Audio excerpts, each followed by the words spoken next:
আজ আমাকে কথা বলতেই হবে ইনশাআল্লাহ, কারণ আগামীতে আবার আপনাদের সাথে দেখা হবে কিনা আমি জানি না।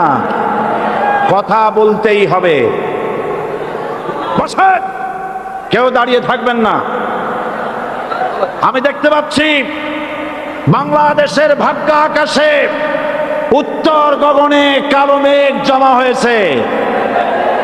ঝড়ের পূর্বাভাস লক্ষ্য করছি।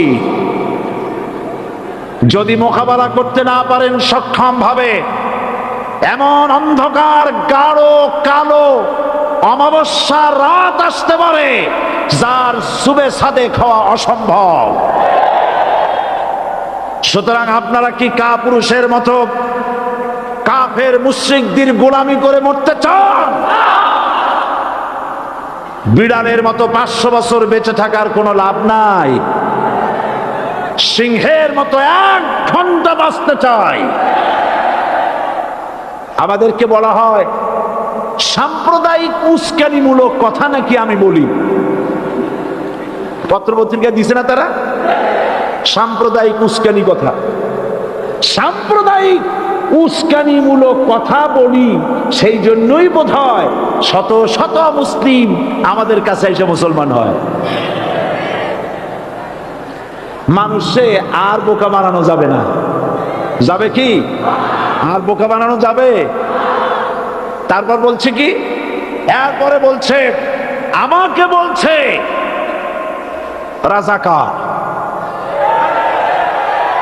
শুনে রাখো চট্টগ্রামের লক্ষ লক্ষ জনতা, পার্লামেন্টে যখন আমাকে এই কথা বলা হয়েছিল, আমার পার্লামেন্টের কলিগ জাফরুল্লাহ চৌধুরী সাহেব বসে আছেন এখানে, জাফরুল ইসলাম চৌধুরী বসে আছেন পাশে, প্রধানমন্ত্রী সুদ্ধা, অন্তত 3 শতাধিক পার্লামেন্টের সম্মানিত সদস্যরা সেদিন বসা। 1997 সনের বাজেট বক্তৃতা যখন আমি করতেছিলাম, ডক্টর কুদরতে খোদা, নাম রাখছে কুদরতে খোদা, আসলে গজবে খোদা।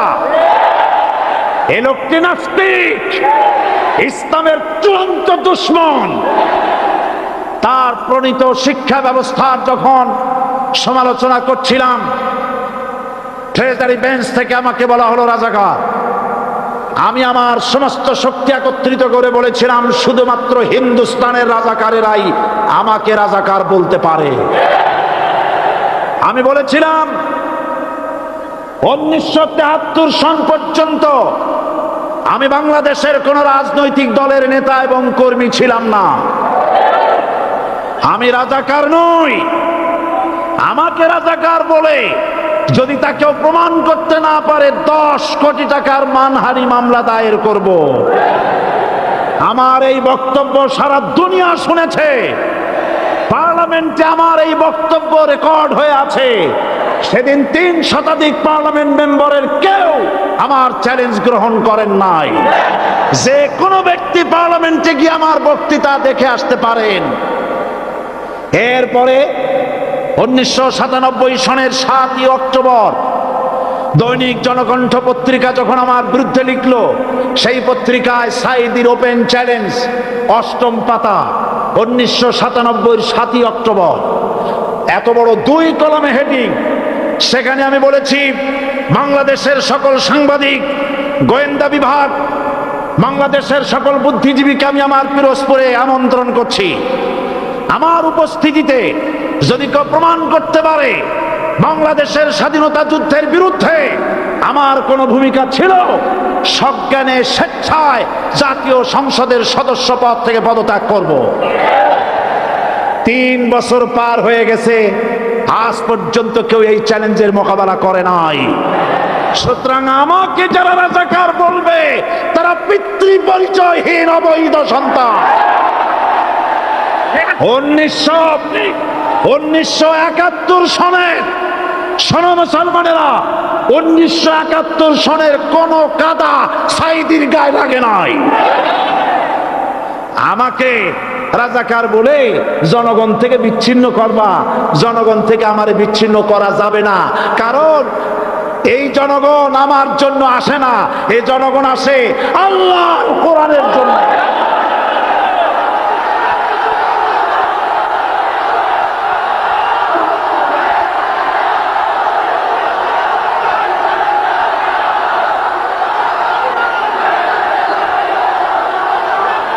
আজকে আর যারা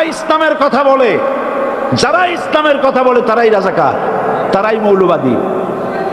মৌলবাদী বললে আমরা অসন্তুষ্ট হই না, কারণ মৌলবাদী শব্দটা আসছে মূল থেকে। মৌল শব্দ এসেছে মূল থেকে।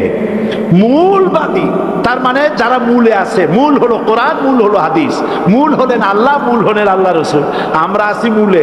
এখন বলেন তো মূলের শক্তি বেশি না আগার শক্তি বেশি? আমাদের যারা মৌলবাদী বলে ওরা হলো আগাবাদী। মূলে আছে কত কোটি? 12 কোটি। মূলে আছে কত কোটি? আর আমাদের যারা মৌলবাদী বলে ওই থাকো গাছের আগায়, আমরা মূলে। লাভালাভি বেশি করবা না, 12 কোটিতে গাছের গোড়া আসতে নানা দেবে, মামু বাড়ি দিল্লি গিয়ে পড়বা, বাংলার জমিনে জায়গা হবে না। এ কথা বিশ্বাস করো। বাংলাদেশের মুসলমানদের শরীরে এক বিন্দু রক্ত থাকতে শয়তানের তৈরি করা ধর্ম নিরপেক্ষ মতবাদ বাংলার জমিনে কায়েম হতে দেওয়া হবে না, হবে না।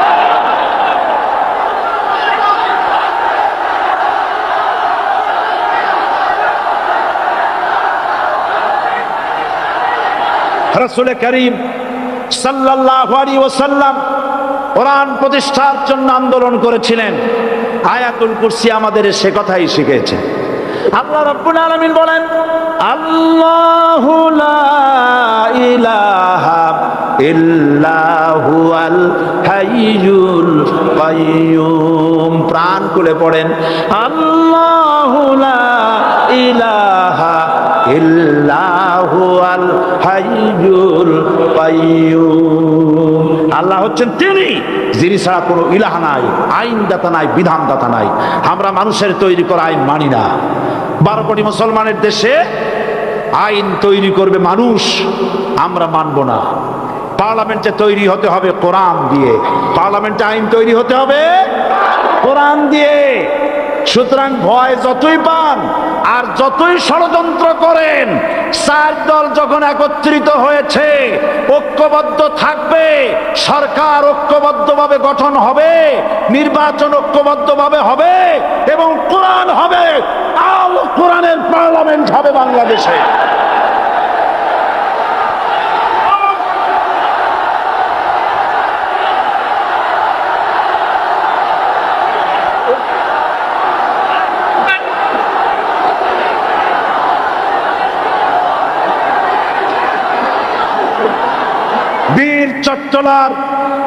বীর চট্টলার মুসলমানেরা স্বাধীনতার ঘোষণা, এই চট্টগ্রাম থেকে স্বাধীনতার মহান ঘোষক প্রেসিডেন্ট জিয়াউর রহমান সাহেব দিয়েছিলেন। এই চট্টগ্রাম থেকেই ইসলামী রাষ্ট্রের ঘোষণা হবে।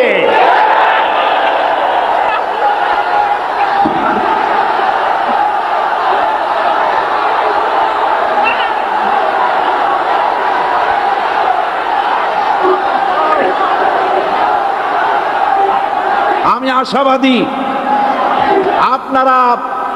আপনারা অবশ্যই তা পারবেন। আমি 100% বিশ্বাস করি ইনশাআল্লাহ। কারণ যে ষড়যন্ত্রের মোকাবেলা করে স্থানীয় রাজনৈতিক দলের নেতৃবৃন্দ কোরআনের মাহফিল সিনায় এনেছেন, আমি প্রথম দিনই বলেছি চট্টগ্রাম তাফসিরুল কোরআন মাহফিল কোন রাজনৈতিক দলের প্রতিনিধিত্ব করে না। এটা কোন জামাত শিবিরের একক সম্পদ নয়, এটা চট্টগ্রামের মুসলমানদের কলিজার টুকরা তাফসিরের মাহফিল। সুতরাং এই মাহফিল